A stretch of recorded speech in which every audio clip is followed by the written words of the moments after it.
So I consumed about 86 books last year, and I'm going to go through my favorites, and these are in no particular order, so just going through ones I really enjoyed. So we'll start off on the fantasy section, and this was new to me. I never really enjoyed fantasy before, and to start, Alchemize was incredible. I really love this book. It was the longest book ever, but I love it completely. I think there might be a sequel coming up, so I can't wait for that.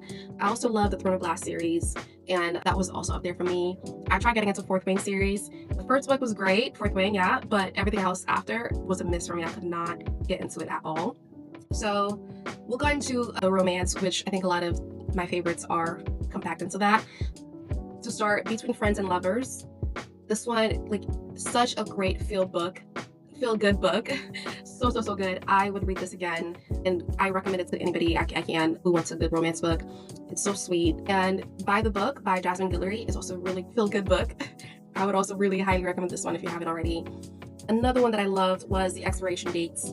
I finished that in one day. Most of these, they're quick reads.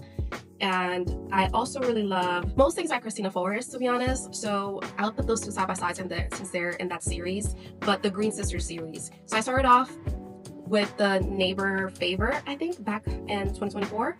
And I read The Partner Plot and The Love Lyric last year. Also, the whole series is amazing. Absolutely love that.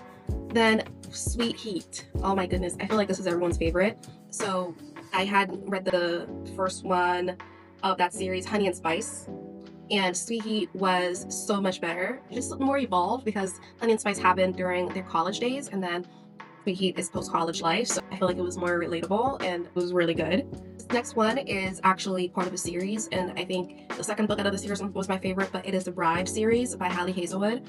And the first one was great, but the second one was even better, which is Mate. So I'll just put them side by side, I guess, because they are part of a series, and I've read both of them last year. But Bride and Mate, I used to be one of those girls that were into the Vampire Diaries back in the day in high school. So this is an evolved version of Vampire Diaries, and I was here for it. I loved it.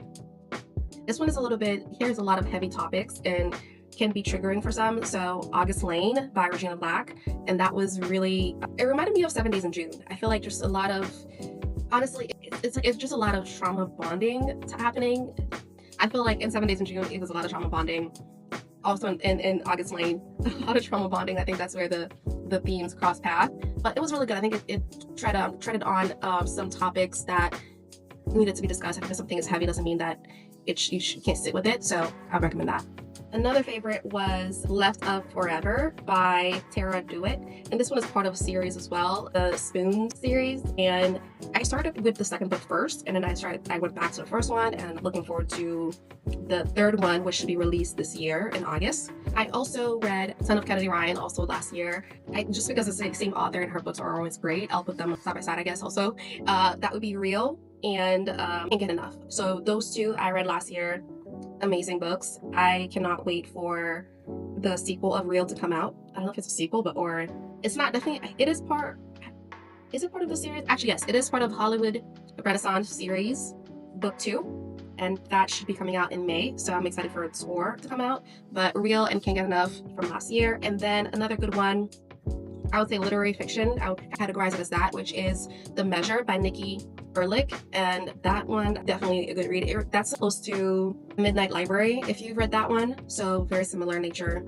And another really good one was The Wedding People. I absolutely love The Wedding People. I want to read that again this year for sure. And then lastly, I'll say Mame by Jessica George. So these are my favorite top books of 2025, and I've already started to 2026 is already, I'm 21 books in this year, and I want to recap some of my Q1 and Q2, be monthly, quarterly review for this year. So if you've read any of these that I've mentioned here, let me know in the comments, or if you didn't like one of them, or any thoughts really, let me know.